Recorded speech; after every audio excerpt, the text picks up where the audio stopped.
स्वयंपाकात स्वादाची जान, डीएम मसाले तुमच्या घराची शान. छत्रपती शासन महिला गृह उद्योग कबनूर इचलकरंजी घेऊन येत आहेत अस्सल परंपरेची मराठमोळी चव म्हणजेच डीएम मसाले. मटन मसाला, चिकन मसाला, धणे पावडर, गरम मसाला, बिर्याणी मसाला, तिखट, चवदार मसाले आणि चटणी म्हणजेच डीएम मसाले.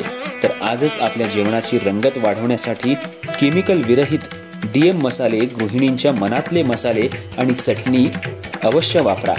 डीएम मसाले महिला बचत गटाद्वारे करणारे स्वच्छ माफक दरामध्ये म्हणजेच डीएम मसाले. संपर्क दिव्याताई मगदूम, मोबाईल 91 30 80 22 55.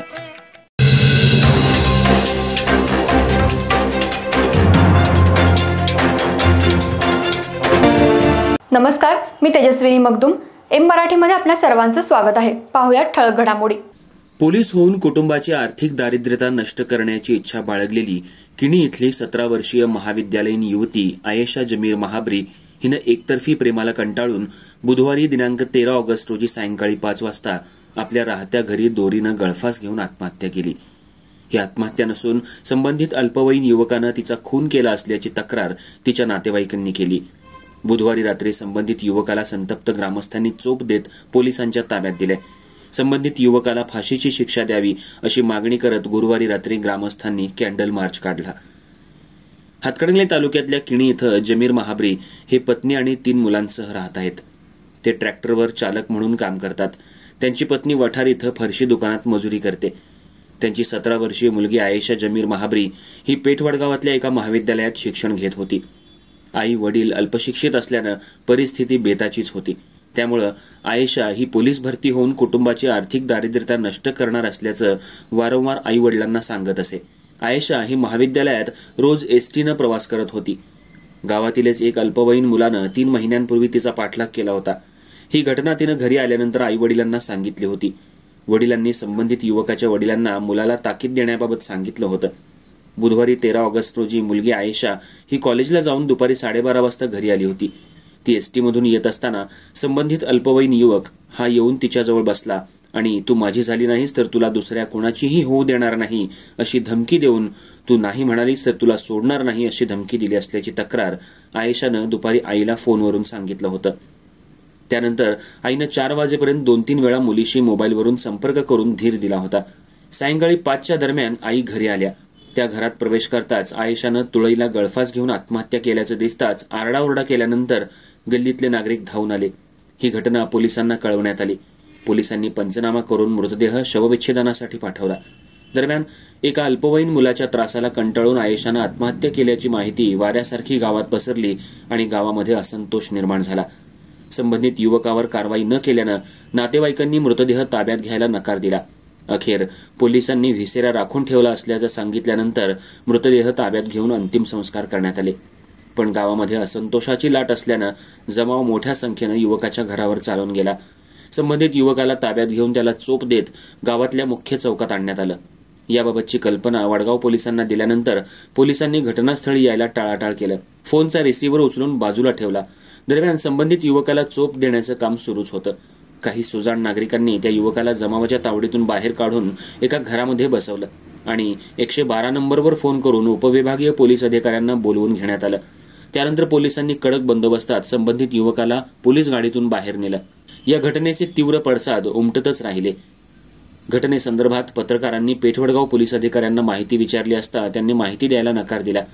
गुरुवारी 14 ऑगस्ट रोजी रात्री ग्रामस्थांनी गावातून कॅन्डल मार्च काढत श्रद्धांजली वाहिली आणि संबंधित युवकाला फाशीची शिक्षा व्हावी अशी मागणी केली. यावेळी उपसरपंच अशोक माळी, नंदकुमार माने, रेश्मा मुजावर, ॲडव्होकेट NR पाटील, अण्णा मगदूम, धीरज चव्हाण, प्रदीप धन्नवडे, विजयसिंह चव्हाण यांनी घटनेचा निषेध करत अशा घटना पुन्हा घडू नयेत यासाठी पोलीस प्रशासनानं कडक कारवाई करावी अशी मागणी केली. यावेळी ग्रामस्थही मोठ्या संख्येनं सहभागी झाले होते. माझी पोरगी चॅप्टर नव्हते व माझं पिल्लू गरीब होतं व असं काय पाल उचलणार नाही होते. माझ्या पोरगीला एकटीला बघून मारून टाकल्याने तर लटकवल्या. माझी पोरगी चुकून तशी करणार नाही. तिचा आई वडिलाचा तिला लय आधार होता. माझी मुलगी मला काल फोन केली. मम्मी बघ की काल लिस्ट बस मध्ये बसलाय मला असं बोलायला लागलाय. बघ माझ्याशी बोल की माझा प्रपोज रिस्पेक्ट कर की. माझी पोरगी म्हणली माझा आई वडील मला कशा आईला शिकाय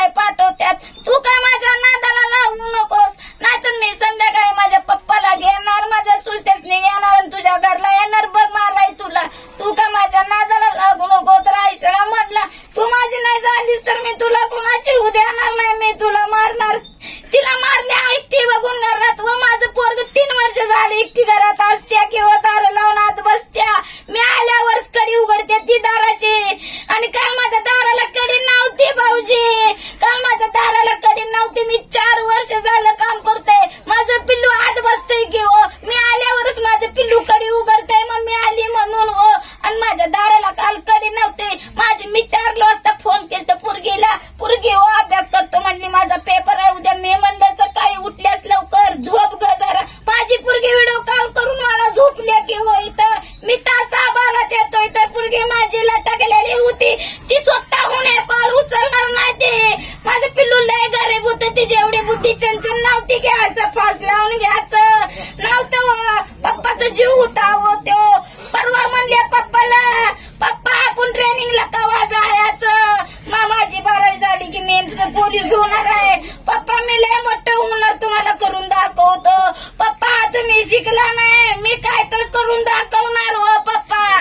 ते अशी करणार नाही हो. माझी पोरगी लटकलेली हो इथं, ती करणार नाही तशी करणार नाही. शिक्षा त्या मुलग्याला सजा द्यायलाच पाहिजे.